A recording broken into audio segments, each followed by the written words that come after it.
Bismillahirrahmanirrahim. Assalamu alaikum. Today our topic of discussion is on future tense. You know very well the things that yet to happen. भी होना है, भी हुआ नहीं. Future perfect and future perfect continue. We are going to study it in detail. Let's start now. First of all, we are going to agenda, introduction, structure, usage, signal words. These things we are going to discuss today, and explanation. What is future perfect tense and what is future perfect continuous? So we are going to study about it. Future perfect tense. Future perfect tense describes an action that will be completed before a specific point in the future. Focuses on the completion of the action. Future perfect tense future में उस time को उस action को show करता है जो कि एक ख़ास टाइम से पहले हमारा कंप्लीट होना ये किसी भी काम के कंप्लीट होने को already I have told you many times in present perfect tense and past perfect tense that perfect mean complete something that has done complete okay so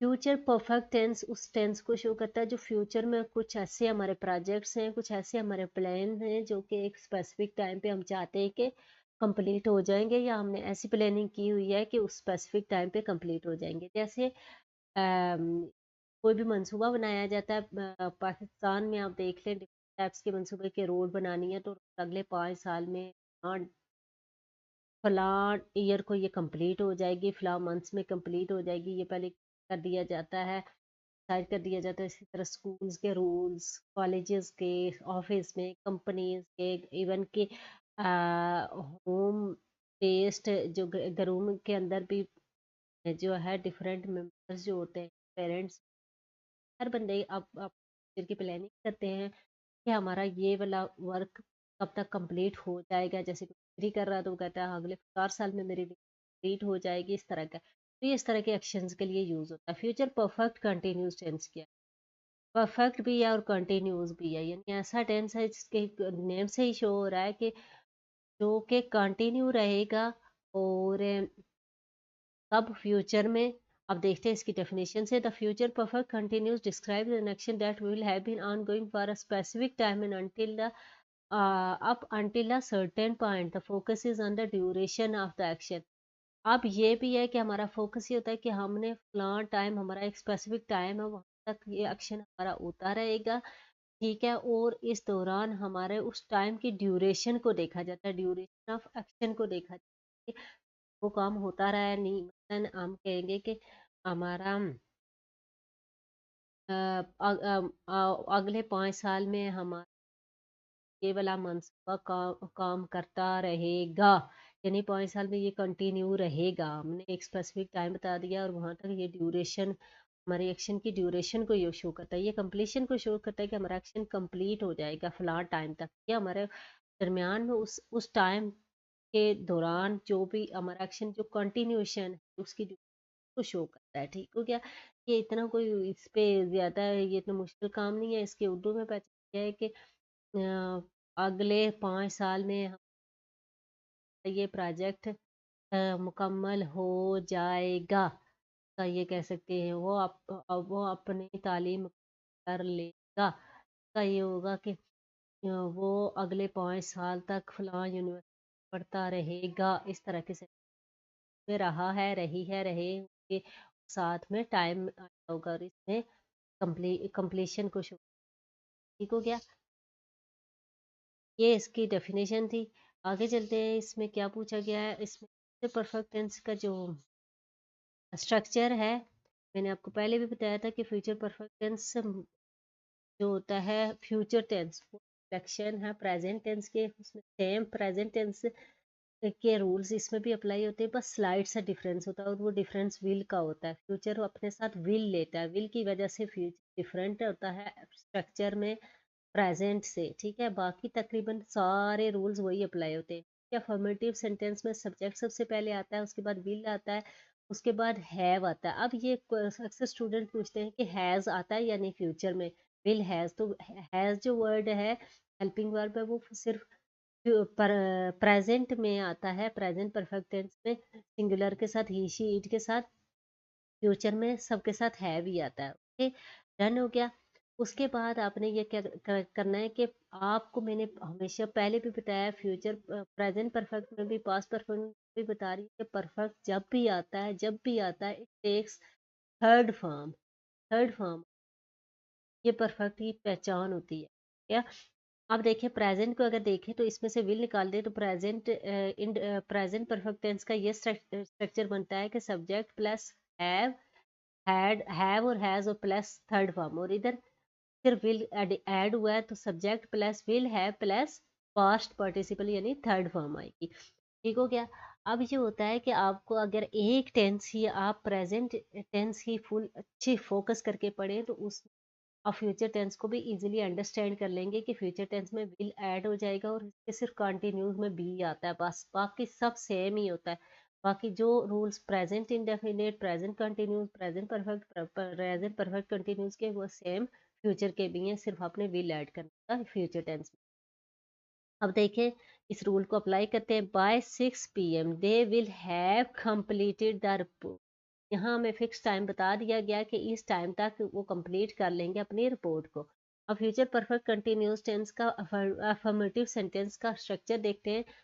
subject वही जो मैंने आपको बताया था कि यहाँ दो टेंस इकट्ठे हो जाते हैं, परफेक्ट और परफेक्ट कंटिन्यूस। वही वाली बात है कि हमने परफेक्ट को भी देखना है और परफेक्ट कंटिन्यूस को, क्योंकि एक्शन हमारा कंटिन्यू है, वो अभी तक एंड नहीं हुआ, वो हमारा एक्शन कंटिन्यू है, इसलिए हमने आईएनजी फॉर्म लगानी है। मेन फॉर्म में आईएनजी फॉर्म लगेगी, बेस फॉर्म के साथ आपने आईएनजी लाजमी ऐड करना, क्योंकि हमारा काम कंप्लीट नहीं हुआ, अभी जारी है। परफेक्ट के भी हमने रूल्स अप्लाई करने हो तो परफेक्ट के हमने हेल्पिंग वर्ब परफेक्ट का लेना है। परफेक्ट का हेल्पिंग वर्ब फ्यूचर में और प्रेजेंट में हैव और हैज होता है और पास्ट में हैड होता है। तो फ्यूचर फ्यूचर में विल हैव होगा, प्रेजेंट परफेक्ट में हैव और हैज होता है, पास्ट में हैड होता है और फ्यूचर में विल हैव होगा। और साथ में परफेक्ट कंटिन्यूस टेंस जो होता है ये खुद एक न्यू, दो टेंसेस मिलके एक न्यू टेंस बनाते हैं, तो इसका अपना जो वर्ड होता है, अपना जो हेल्पिंग वर्ब होता है वो बीन होता है। तो इस तरह इसका स्ट्रक्चर बनता है, subject plus will have been plus present participle, यानी कि आपने प्रेजेंट फॉर्म के साथ आईएनजी। क्लियर हो गया। यहाँ एग्जांपल देख ले। By 8 PM they will have been jogging for 2 hours। Okay, they will have been jogging. अब ये है विल अगर निकाल दे तो ये प्रेजेंट परफेक्ट कंटिन्यूस बने, विल ऐड करेंगे तो ये फ्यूचर परफेक्ट कंटिन्यूस बने। जॉगिंग आईएनजी फॉर्म ऐड की, बीन इसका अपना है और विल हैव इसका परफेक्ट का है, तो इस तरह परफेक्ट कंटिन्यूस का टेंस, परफेक्ट कंटिन्यूस इस तरह बना कि फ्यूचर का अपना जो हमेशा फ्यूचर में एक हेल्पिंग वर्ब पक्का लगता है वो विल है, उसके बाद हैव बीन लगेगा और उसके बाद आईएनजी। ये इसका पॉजिटिव का स्ट्रक्चर है। ठीक हो गया। आगे चलते हैं, हमारा देखते हैं कि इसका नेगेटिव का स्ट्रक्चर क्या है। नेगेटिव में आपने क्या, सब्जेक्ट आएगा, तो क्या सब्जेक्ट आएगा और उसके बाद आपने क्या करना है, सब्जेक्ट, फिर उसके बाद विल नॉट हैव। ये मैंने पहले भी बताया था कि जो हमारा हेल्पिंग वर्ब होता है हैव होता है ना, उसका परफेक्ट का विल हैव होता है ना, विल हैव पॉजिटिव में मैंने अभी विल हैव होता है। ठीक है, तो आपने नॉट को उसके मिड में रखना हो। ठीक है, नॉट को अपने मिड में रखा हो, थर्ड फॉर्म लगा दिए, फ्यूचर परफेक्ट की बात हो रही है। He will not have completed her project by Monday. ठीक हो गया। नेगेटिव है परफेक्ट कंटिन्यूस का subject will not have been इकट्ठा लिखना है इधर। ठीक है, और विल के बाद आपने नॉट ऐड कर देना और आईएनजी फॉर्म लगा देनी है। She will not have been working here for 10 years by next April. ये आप देख ले, खुद ही के नेक्स्ट अप्रैल तक ये वो यहाँ तक काम नहीं करने वाली। हो गया। आगे नेक्स्ट हमारे पास क्या आता है उसको देखते हैं। इंटरोगेटिव सेंटेंसेस में यही होगा कि आप विल को स्टार्ट में ले आएंगे, ठीक हो गया। विल को स्टार्ट में ले आएंगे और उसके बाद सब्जेक्ट उसकी रिप्लेस कर देगा और हैव उसके बाद आएगा। ये फ्यूचर परफेक्ट की बात हो रही है। विल हैव इसका फ्यूचर परफेक्ट का जो हेल्पिंग वर्ब होता है वो विल हैव होता है, तो विल को आप स्टार्ट में ले आएंगे और हैव सब्जेक्ट के बाद आएगा और फिर थर्ड फॉर्म आएगी। Will she have completed assignment by tomorrow, ये इस तरह। अच्छा, फ्यूचर परफेक्ट कंटिन्यूस का इस तरह होगा कि विल स्टार्ट में आ जाएगा, सब्जेक्ट आएगा और उसके बाद हैव बीन इकट्ठे आ जाएंगे और देन अपने आईएनजी फॉर्म लगानी है और ऑब्जेक्ट लगाना है तो नहीं तो will she have been working here for 10 years next April, यही बस विल को आपने स्टार्ट में लगाना है।